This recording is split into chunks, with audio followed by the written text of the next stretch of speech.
This is Paul Schmid. Welcome to the Pursuit Zone.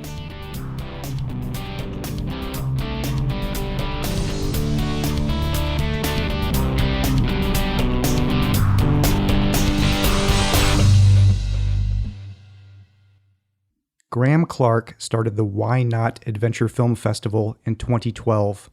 Now in its fifth year, based in Galway, Ireland, the festival aims to bring the vision of filmmakers and athletes to a wider audience and to inspire people to take up an adventure, no matter how small. Graham himself was inspired after seeing the films McConkey and Janipar Love on a Bike.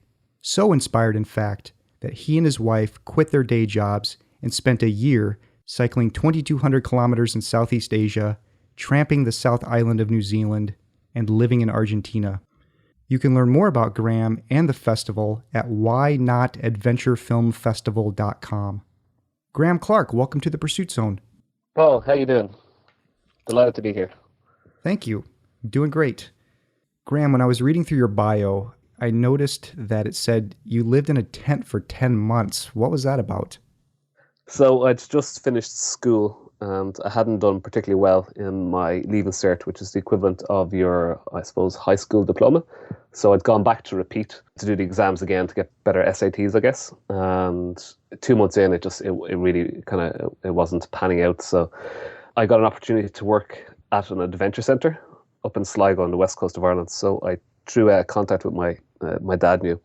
So I went up and they didn't have any living accommodation and the centre was located, I didn't have a car at the time, too far away from the nearest town. So essentially I just lived in a sort of like an Icelandic tent on my own. So it was, well, I wasn't always on my own. Occasionally there was a badger and a fox that used to come by and poke their heads in. But it was good. Like it was mostly during the summer and then during the winter, where there was a lot of people around, but during the winter it was kind of an interesting experience. It's sort of in the middle of nowhere, or in the arse end of nowhere, as we'd say here. Is this like a big canvas tent? What's it? Do you call it an Icelandic tent? Yeah, I'm sure. I was wondering about that earlier on, going, am I pronouncing that right? Yeah, so it's a big, sort of like a scouting tent. So we call them, or in Scouts we used to call them Icelandic tents. Now, I don't actually know where that name came from. But yeah, it's kind of a big tent. Like you're not talking about like a 1 or 2 man tent. This thing will sleep about 8 people. So I'd a fair bit of space, but it was a cool experience. I wouldn't repeat it. Kind of hard to wash clothes and all that kind of stuff, but it was good. It was good crack at the time. I also read that you made an adventure film. So I'm guessing you must have some sort of background in whitewater kayaking, because this film called Hooked was about whitewater kayaking. It was indeed, yeah.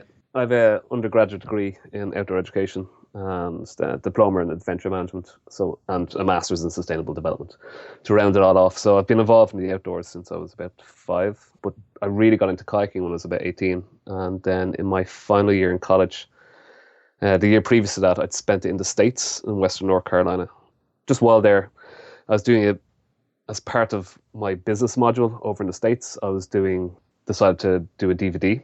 And then when I came back to Ireland, I was like, yeah, you know what? Why not do that? So myself and a couple of guys got together. It was kind of like a crowd-funded project. We weren't using a lot of our own footage. What we did is we pulled in footage from lots of other kayakers in Ireland, because Ireland's quite small. I think it's about roughly the same size as West Virginia. But we travel a lot during the summer to go kayaking, especially the Alps in Norway, places like that. So what we did is we brought together different people's raw footage. We edited it and then got the music for it and produced a DVD, and then we gave the proceeds from that to the local Irish community, kayaking community. Is it still for sale? No, God, that was, we're actually thinking that was 10 years ago. It was called Hooked. We're thinking of doing like Hooked 2.0. I think it'd be a kind of older, fatter, slower, probably be the subtitle. But no, it's not still for sale. There's a couple of copies, I'm sure, floating around. And it wasn't to spectacularly high standard. Like it was very much kind of a home adventure movie, but it was good. Like the music was very good, and actually the music was the hardest bit to sort out, because I don't think something like that had been done before, where it wasn't our own footage. A lot of it, we were taking it from different people, and we had footage from all over the world, and getting the music, the rights to that was that proved actually the hardest part, because we sold the film then internationally, so it did okay internationally. Your bio also says that you have traveled to 36 countries. How did all that travel come about?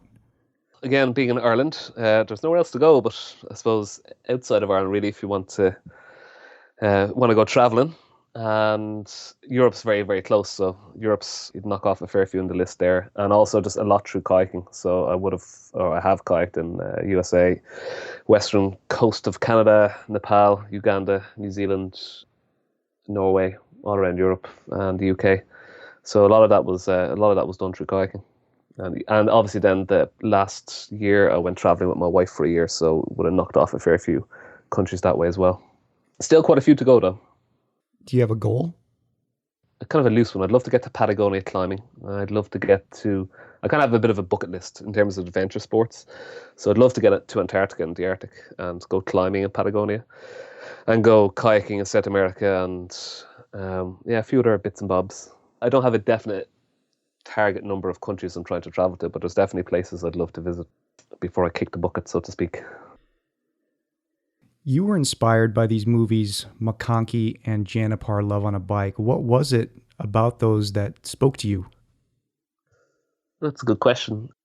McConkey really spoke to me a lot, and then Janipar Love on a Bike did the rest. So with McConkey, it's about Shane McConkey, who's the pioneer of ski base jumping. So it's a combination of skiing, free skiing, and base jumping. It's kind of nuts. Spoiler alert, I guess, like he dies at the end of the film.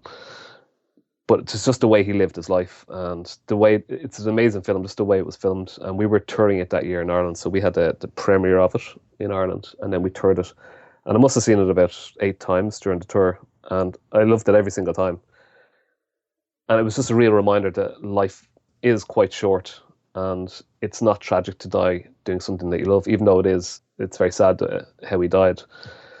But I think that life is very finite. And I saw, after watching it and after watching Janipar Love on a Bike and talking to my wife, by the time we started traveling, we'd been married a year. We decided if we were going to go traveling together, now would be the perfect time to do it. We don't have a mortgage, we don't have kids. And it was kind of the combination of those two films that really inspired us. And McConkey still inspires me to this day. Like sometimes I'll be scared of doing something. It might be a big surf or a river or rapid that's making me nervous, and I'll ask myself sometimes, like, well, okay, what would McConkey do? How would he get down this? And what he'd probably say is, stop being such a wuss. It's just all in your head. It's all imagined. It's not as bad as it looks. So I found it to be very inspiring, and I would recommend anybody to watch that film. It's on Netflix actually at the moment. I started to watch it last night, and I couldn't get through it all because I had to go to bed. But yeah, halfway through, it's a great film. I'll definitely recommend it. Check it out on Netflix. And also Janipar, great film too, and you can get that online for like £5. It's a good deal. Yeah, it's a really good film. I know Tom just through the festival, a really nice guy. And I suppose the reason Janipar Love on a Bike inspired us is because originally in that film, they set out to do a round the world cycle, and they were quite young, I think out of university, about 23. And that's not what happened. And I think that says an awful lot about adventures. Like what wound up happening is they wound up falling in love. And I won't spoil the story for the people, but I think that's often what venture's actually about. It's kind of the things that happen in between the plans that you've made are what make the adventure itself. And I really enjoyed that, and it just inspired me what it really inspired me is just all he needed was a bike and a map and a bit of money. And there's a good book as well to go with the film. And it was real kind of like dirtbag living, and I really enjoyed the book. And it again just brought home the fact that you don't need a whole pile of money to have these adventures. That was very good inspiration. Graham, how was the logistics part of it to kind of wrap up your life before you decided to go? How difficult was that? Not probably as difficult as it should have been. We took a pretty laid back approach to it, I think, retrospectively. I mean, I remember reading years ago, and I'm paraphrasing here, I think Eric Shipton said, like, any expedition worth doing, you should be able to plan it on the back of a napkin. And this is going back to the 1920s and 30s. And we kind of took that approach with it. My wife sorted out the flights, so we decided where we wanted to go, what route we wanted to do. And then we didn't really plan a whole pile up until we had a loose plan. And then about a month beforehand, we started selling off all our stuff. And pretty much arrived in Bangkok with our first night's accommodation booked. And then the rest of it, just like we'd nothing else sorted. We'd no bikes, we'd no panniers. We'd no specific route. We had a rough route kind of mapped out how we're going to cycle, and the same went for New Zealand. And then South America as well. So we were kind of keeping it very, very much going with the flow, which has its pros and cons. I would not do it that way again. That's more my wife's style, I suppose, than it would be mine. I like to over prepare. So I think a good combination would be to over prepare and then go with the flow. So our preparation was, yeah, was pretty pants, to be honest. We arrived in Bangkok airport and I was a little bit hungover, I'll be honest. I don't like flying, so I'd had a few too many drinks, and we were trying to figure out, okay, like I was falling asleep, and my wife was trying to figure out, like, okay, how do we get to a hostel? And I can't believe that we're here. And what are we doing tomorrow? How are we getting the bikes? How's this all going to work? Oh my God, we're going to cycle, over 2,000 kilometers. This is nuts. So it was, it was definitely an interesting approach. Yeah, I was curious because I read that you just left your bikes there at the end, and I thought, man, what kind of bikes did they have to just leave them there? Well, we'd rented them. So that was rather serendipitous, actually, because we'd been trying to find out how to get, or we'd been trying to find bikes in Bangkok, and I thought it would be an absolute cinch. Like, there's a lot of cycling in the city. So I was thinking to myself, this won't be difficult. There'll be bike stores in the town that will sell us bikes.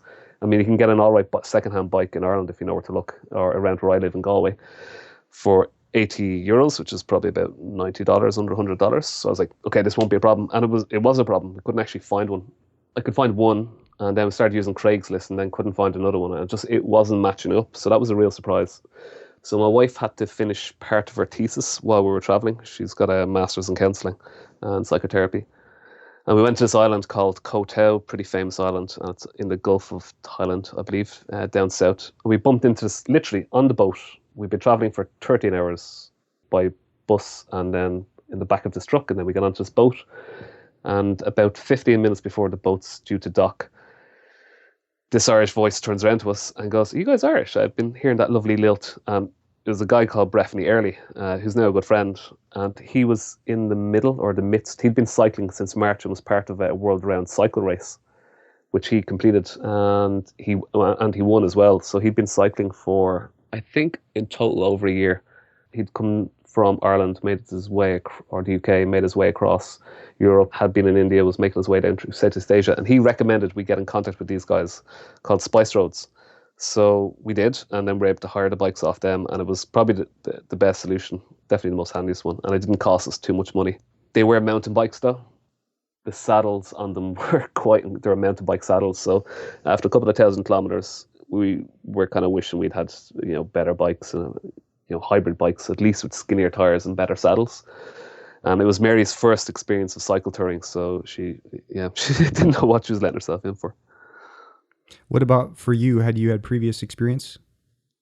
I did. I'd had a bit when I was 11. I'd cycled about 300 kilometers thereabouts, 300 to 400 kilometers through Cork and Kerry on a school holiday with my dad and my sister. But I would have previous to that, or in addition to that, I would have done an awful lot of cycling, like competed in long distance cycling events and triathlons and stuff, but I'd never actually done proper cycle touring. So it was new to both of us. We put it together as we went along, like our panniers, because they're too expensive to bring over. And because we were going to New Zealand and tramping and hiking through New Zealand, we couldn't bring too much stuff. So our panniers are made up of dry bags. And even that itself, trying to figure that out was quite interesting. But blogs are great. Like, all that information's out there. It's just on blogs. This is a question of kind of processing it together. And I got the pannier idea actually from a photograph I saw of someone else's bike trip in the area. And I was like, oh, that could work. And it did. They held up the entire trip. What are some of your best memories from that adventure?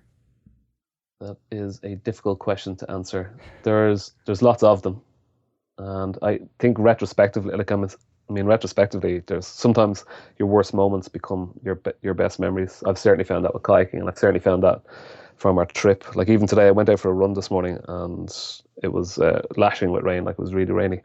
And I came back home, and I was squeezing my socks out into the sink, and I brought back this memory of my wife, Mary, washing our cycling overalls on the border between Thailand and Laos, because we only had a couple of pairs of clothes and they were manky. So she just washed them in the sink and getting really frustrated because we couldn't get them clean, and just small things like that. But I suppose if I was to name a few, the first 20 kilometers outside of Chiang Mai when we started the cycle, that was amazing. Like, I couldn't believe Like we'd cycled about 20k, and I was like, I cannot believe this has actually happened. Like, because we'd just been talking about this, and even when I got to Bangkok, I wasn't entirely sure that I could pull it off. That we could source the bikes and we could get the panniers, and it would just all happen, and it would all come together. And it was brilliant, and I turned around to my wife and I was, this is amazing. And then I started noticing that her gear changes were really, really bad. She was making an awful lot of, basically just crunching through the gears. So I was asking her, like, you know how the gears work, right? You've cycled. I've seen you cycle bikes before. You definitely know how gears work. And she goes, yeah, just I'm a bit rusty. And then I asked her, you'd imagine I would have asked this question, the year leading up to this, like, what's the furthest you've ever cycled? She asked me, like, how far is this? And I said, well, roughly about 20 kilometers. She goes, yeah, this is definitely it. And then it transpired the furthest she'd ever cycled was roughly around 5 kilometers before she started on this, 2,200 kilometer cycle ride. So that was definitely a fun memory. In New Zealand, we spent a night in the Mother Hut, and it was snowed in. That was incredible. In South America, like the W Trail and Patagonia were just stunning. They're just breathtaking. I had a really good, positive experience with the mountains down there. And then in Buenos Aires, it was just living, like we rented an apartment for 3.5 months thereabouts in the city. And that was an incredible experience, just interacting with the locals and buying fresh fruit and soaking up the culture. So it was all like, there's lots and lots of little things. I think it's the little things that quite often that make the trip. And I'm still processing the experience and still, remembering a lot of it, Did you study Spanish in Buenos Aires? Sí. Yeah, we did. So, yo entiendo muchas palabras españolas, pero no hablando español. Oh, mi español is mal. Basically, I'm not practicing often enough. My Spanish is now roughly around intermediate. So one of the goals was, it had been on my list of things I really wanted to do was to live in Buenos Aires. And I'd read about a few people who'd done it before. I just really wanted to do it. It was a very expensive decision. I'm sure anyone that's familiar with South America at the moment knows that there's been a lot of inflation, about 200% inflation in Argentina. But I really wanted to, and my wife as well, wanted to have that kind of Buenos Aires experience, I guess. Like Buenos Aires is like the Paris of South America, or certainly was in the past. It was an incredible experience. So, but we didn't get to learn quite as much Spanish as we would have liked, because I think you really need to be talking to the locals every day. We didn't get that opportunity. Like we did as much as we would have liked. Like we did Spanish classes. But sorry, that's a very long-winded explanation to a very straightforward question. What I've read is that's one of the toughest places to go to learn because of the accent there. I didn't notice that because I don't think I knew any different. I'd just done 9 months of Spanish in college, and I couldn't remember a word of it, not a word of it. So when I got there, it just seemed pretty normal to me. What was a bit tricky is when we came back from traveling. So we finished up in South America, the traveling part more or less, and then went to Manhattan to see my sister for 2 weeks. Then came home, and then about 3 weeks after we came home, we went to Spain to live for 7 or 8 months. And I found the transition there a bit tricky with the Spanish language because there's different accents and pronunciations. How hard was it for you and your wife to adjust back to sort of a normal routine? When you sent me these questions through, I was looking at that one, and that one kind of I find difficult to answer. And I suppose it's because initially when we came back to Claremorris. That's where my wife lives. So she's from a very small town in the west of Ireland. It's about 3,000 people in the last census. And everything just seemed to be moving in slow motion and so still, just so quiet, because we'd been living in Buenos Aires and then we'd gone to Manhattan. And also just in places like Bangkok and that, it's manic. And I found that really strange, and that kind of persisted for about 2 weeks. And just for the initial 2 weeks, just felt really out of place, just out of sync, just couldn't put my finger on it. But I think what threw me more was in the coming weeks is just how quickly you adapt. You adapt to the lifestyle. And I think that's the great thing about, I suppose, about human civilization, or the humans, they're so adaptable. I even found out when I was traveling in Southeast Asia that you get used to your situations and your environment pretty quickly. Initially, there's a bit of a shock and a bit of a culture shock, but once you've gotten over that, I found you adjust very quickly. And I found that when we got back, we adjusted very quickly. And that I found a little bit disconcerting, because you expect the experience, or maybe I expected the experience to stay with me it's definitely stayed with me on a deeper level, but I just thought it'd be more front and center the entire time. I'd be making maybe a lot more comparisons. And I was surprised by how easily I was just able to slip back into the lifestyle here. And I guess maybe what I was afraid of is that this will just become one of those once-off adventures that doesn't really happen again, and I'll be sitting down, grandkids in the future going, oh yeah, myself and Mary, my wife, your grandmother did this, did this amazing trip once, this one time. And I think you kind of get sucked into normal, I'm doing inverted commas here, which no one can see, normal life again. I know everyone's life is different, and I wouldn't use that word lightly, but you kind of get sucked into the grind and the 9 to 5, and it can be easy to spend years just, I suppose, it can be very easy to spend years just in that routine, until you pop your head up again and go, God, okay, where the last 5 years gone? I need to do something, to shake myself up. That's been my difficulty with, I suppose, adjusting back. What's the best thing that's happened to you because you took this adventure? Definitely that would be the relationship with my wife. So obviously we're very much in love. We'd been married at one stage, at 1 year at that stage. And we decided to go away for the year because, as I said before, we'd no mortgage, no kids. Now's the best opportunity to cut loose. And I think we probably crammed a couple of years worth of marriage into that 1 year. And anyone who's travelled with the same person repeatedly, we only had 3 days over the entire year where we were apart. And I suppose we got to know each other at a much deeper level. And that's been amazing. I mean, it's been a real building block of our relationship. And I think that will carry our relationship further into the future. It definitely, coming back from that, knew that absolutely 100% I've met the right person for me, the love of my life, my wife. That's been wonderful and very affirming. And I guess overall, I'm probably a better person for the experience as well, because it's sort of, I had to go with the flow a lot more than I normally would. That's been positive. And then also, it helped me kind of reconnect, I guess, with wild places a lot more, especially New Zealand and Patagonia. Previous to I finished college, regularly I'd go on adventures to different countries, normally kayaking or climbing, and I hadn't been doing that in the last 5 years as much, and that really helped kind of reconnect with that passion. What turned out to be the most unexpected thing that happened to you because of this adventure? Fleas. We got fleas in New Zealand off a cat called Carpet, so that was pretty unexpected. Everything else, I mean, there's lots of unexpected things, I guess, happened along the way, but you sort of, you make new friends, things don't work out exactly the way you plan, but you kind of expect that to happen, like they're expected unexpected things, or known unknowns, I guess. But in New Zealand, we were staying in this Waiheke Island. My wife will be mortified now when she hears this. And we're staying in Waiheke Island, and it's quite a plush place, kind of a lot of millionaires around the area. And this place we're staying in, the cat had fleas and had been in our bed, and we woke up the next day scratching, and sure enough, turned out to be fleas given to us by a rather posh cat called Carpet. So that was very unexpected. Because we had nothing. We had no bed bugs through all of Southeast Asia, all the places we're in. We're in places that hadn't seen a white person or a white tourist in about a year, or hadn't stayed there in about a year, and no problems whatsoever. And then we get to New Zealand, get to this kind of plush island, and we get fleas from a cat. So that was interesting and unexpected. I want to transition into talking about the film festival, the Why Not Adventure Film Festival, and how this all came about and how you started it and so on. As I was thinking about this, I wrote down this question. So I'm going to be the devil's advocate here, because I have to ask, why bother to even start a festival when you have to compete with the 800-pound gorilla that is Banff, that tours their festival around everywhere? Yeah, no, it's a really good question. I suppose there's a couple of different answers to that. One of them is why not? Hence the festival name, Why Not Adventure Film Festival. But I guess the thing is, you can always, even in a saturated market, you can always execute better.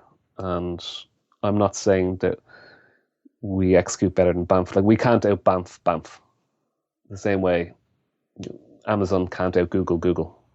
So Banff are, I guess, the world leaders, but they've got their festival and then they do the world tour. But the world tour, from my experience anyway of it within Ireland and the UK, it's really just about the screening of the films. There's very, very little about audience development. And I don't think you come away from Banff, the world tour now, not the actual festival itself, with the same sort of inspiration or longing maybe to undertake your own adventures as you would from our festival or the likes of Sheffield Adventure Film Festival or 5 Point Adventure Film Festival. They connect with audiences on a much deeper level.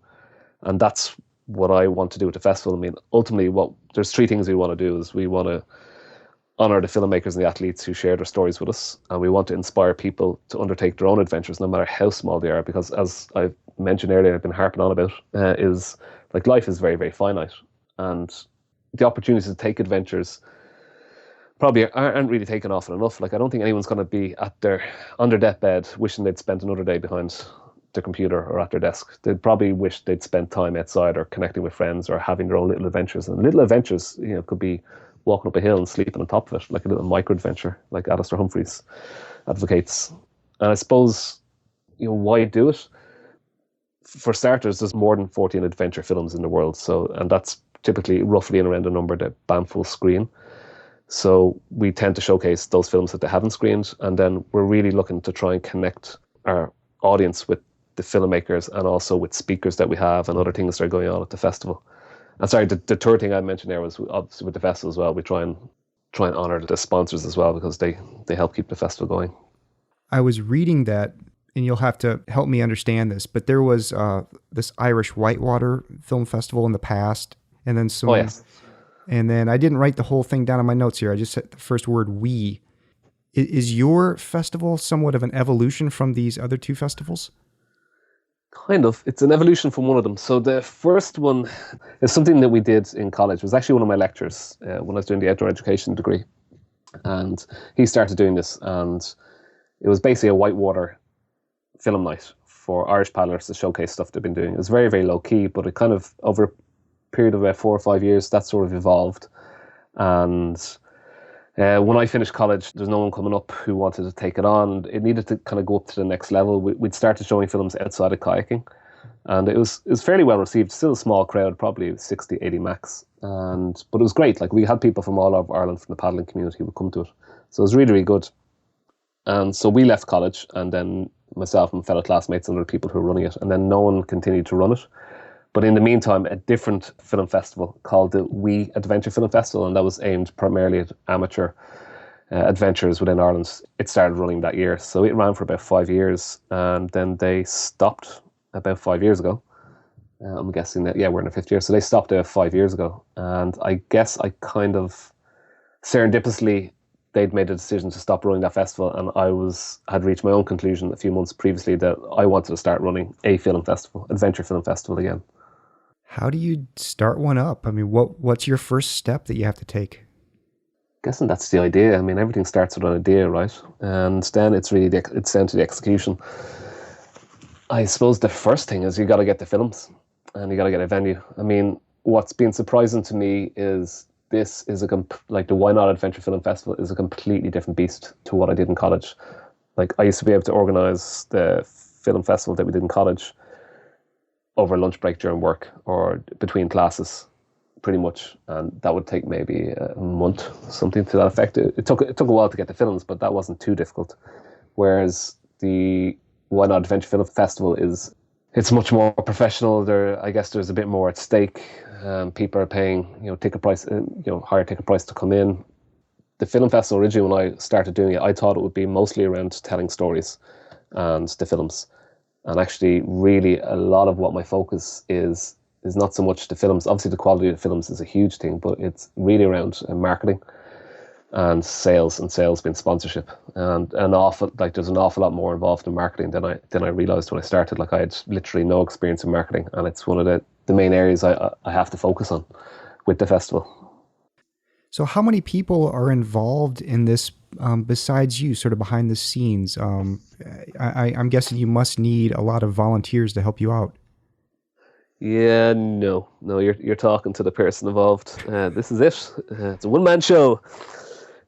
So originally, when we started in 2012, there was 3 core volunteers. There was myself. Bearing in mind, up until this year, it's been a passion project. Like, this year is a bit different. It's becoming a bit more, concentrating on a bit more, I suppose is the right word to use. And so up until that point, then there was Martin, myself, and Stephen. So there was Stephen Ward and Martin O'Donoghue, and they were doing it on a voluntary capacity and did an amazing job. Like, the first year, my vision was to start as you mean to go on. So we did a 2-day event.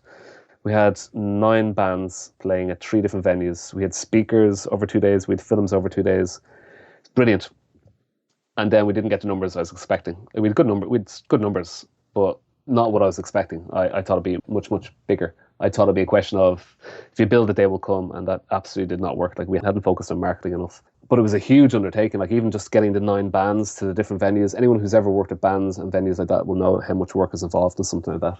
That was a big undertaking. And then the following year, we pared it back, and Stephen was still in college, and so was Martin. Martin was doing a PhD. I think he's finished now, and Stephen's finished as well. I think he was doing a master's.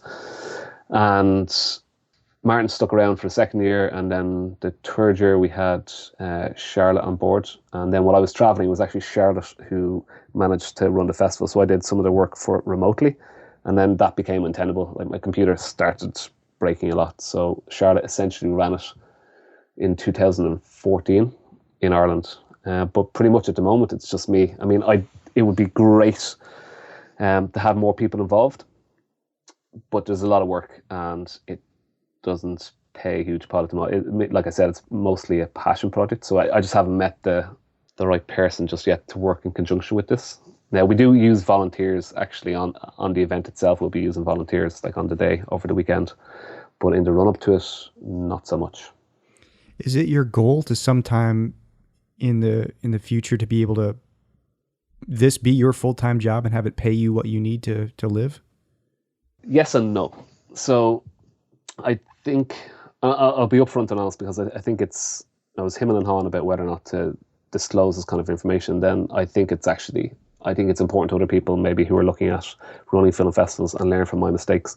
The film festival at the moment makes diddly squat in terms of money. I would have made I think €847 on last year's one, and I was touring to 6 different venues, and that really didn't factor in a wage for me. That was just what I made in profit after I paid off everything else. So I'd worked for 3 months to do that, and I'd been in Spain at the time, so there was a bit of toing and froing going on there as well, which added to expenses. It's something like this is, and when you're starting off with this, can be difficult. Festivals, I think traditionally they can be difficult to make a profit, but if you look at something like Banff World Tour, and specifically the Banff UK and Ireland Tour, that's run by Simon at Snowline Media, really nice guy. They do about 86 tours, I think, and you can check this out on the UK revenue. You can look at their figures and stuff. It's anyone that submits tax returns, you can view their figures. I mean, they make a healthy profit by the looks of it. Would I like this to become something that becomes a full-time job? We're branching off a little bit into film distribution as well at the moment. So for the last, for April and May, I was involved in the Enterprise Ireland Entrepreneur Development Programme. And one of the things that's come from that is that we're using the festival also to start branching out into adventure documentary distribution and environmental film distribution as well. So that would be around theatrical releases, and also distributing films to TV networks and digital networks and multi-channel networks. So I would hope that would provide full-time employment in addition to the festival and then the tour as well. Like, at the moment, it would take a few years for the festival to get big enough that would actually pay me a decent wage. From what I can see, what would happen in the next year or two is that it would pay an all right wage for, say, 3 months of work. So it would be justifiable for working on it for 3 months. But beyond that, it would need to be branching off into other things like film distribution. And I'm also in the process of setting up a training company as well at the moment. So those two things together, I'm hoping will generate a full-time income. What kind of training? At the moment, working on a sales training program with a good friend of mine, Paul Bean, who is, I suppose, a bit of a mentor. He was like really, really instrumental in kind of getting me through last year. Last year was kind of tough because of technical issues with the computers I was using, and because I was in Spain as well. So he is a very, very good salesperson. So myself and him are working on that. And then the other trainings look around productivity, marketing and social media, and then Excel skills, as in like Excel worksheets, that kind of stuff. Graham, what doors have opened for you since you started the Why Not Adventure Film Festival? I guess the stuff I've just talked about there would sum it up. I mean, before I started this, I had more or less no experience in marketing, and now I have a pretty good grasp of it. Essentially, it's been an MBA education and a really, really good life experience. I mean, if I hadn't watched those films, if I hadn't been touring McConkey and Janiper Loving a Bike, if I hadn't seen those films, I'm not sure we would have made the same decision. Maybe we would have, I don't know, but it certainly helped with the decision to go traveling for the year. It's been a real game changer for me. And it's also encouraged me I resisted doing the festival for about 5 years after I finished college, because I was concentrating on my work with the National Trust and with Eco-UNESCO in sustainable development, and I didn't think the festival would take me in the direction that I wanted to go. I saw it just as a passion project, and I didn't have any real value outside of that. But since I've started doing it, it's actually led me it started ticking all the boxes of what I've wanted to do, of starting my own business, of running training programs, of doing my own adventures, and being inspiring other people to do their own adventures. It's been a challenge at times, but it's also been a really good adventure. And I think that's essentially, that's life in a nutshell, isn't it? Like, life is a challenge and an adventure. So it's been really positive. What's new for the 2016 festival? For 2016, we are running the festival over 2 days in Galway, so on October 1st and October 2nd. So that's new. So we haven't done that since the first year in 2012, because in 2012, it was just madness. We kind of bit off more than we could chew, and we decided to scale back and just do it over 1 day and do small tours. So for 2012, it's our 5th year, so we have the festival over 2 days, and the first day, Saturday, is in the Town Hall Theatre, and that's a much bigger venue that can hold 400 people in one go, compared to Antaviarc Theatre, which was in Galway, which was lovely, but could only hold 146 at a go. And we also have just the one guest speaker this year, so that's looking like it's going to be Leo Holding. So we just need to finalise that, but that looks like it's good to go. So that's going to be amazing. And then on the Friday, kind of like a pre-festival event, and we're having a thing called the Campfire Series, and that is, we're testing it out this year, but that is a invite-only event for adventurers, explorers, athletes, and filmmakers to get together and collaborate and connect, kind of like, I suppose, TED, except for on a very small scale, except for adventurers and filmmakers. So it's invite only, just because we're keeping it to very low numbers, just to see how it works. So that's on the Friday. The Saturday is the full day screenings and talks. And then the Sunday, we're in a different venue in Galway City called The Loft, and we'll be screening environmental films, adventure films, and then we're screening the first showcase of Liquid Lens, which is the Irish Kayaking Film Awards. So I guess that's taking up the mantle from where 10 years ago, where the Irish Whitewater film shorts left off. So we've kind of reignited that again. So on Sunday, it's adventure films, environmental films, and then kayaking films. Graham, what's next for you? What's next for me is concentrating on taking the festival to the next level.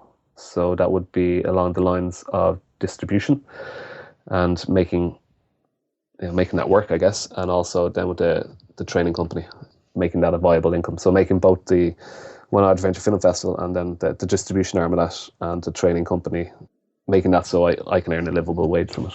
And then also there's little micro adventures here and there along the way. I've just submitted my next adventure fund application to raft the Shannon in a wooden raft with 2 of my buddies, so that should be entertaining, even if we don't get the funding, which is only like a small amount of money, I suppose, to help you with transport and any logistics. We'll probably wind up doing that anyway. It sounds like good fun. So what's next is just doing lots of little adventures and keep plugging away at the film festival and I suppose following my passions. How can people contact you if they want to learn more? If they want to learn more, they can get hold of me at drunkenferretmedia@gmail.com. So that is, you didn't mishear me, that was drunkenferretmedia@gmail.com. That's anything related to the festival. Or if they want to contact me personally as well, that's not festival related, GrahamJClarke@gmail.com. The Why Not Adventure Film Festival at whynotadventurefilmfestival.com. Graham Clarke, thanks for coming on the show. Thank you. It's been a pleasure. Thanks, Paul. Recorded June 10th, 2016. For more great podcasts, visit thepursuitzone.com.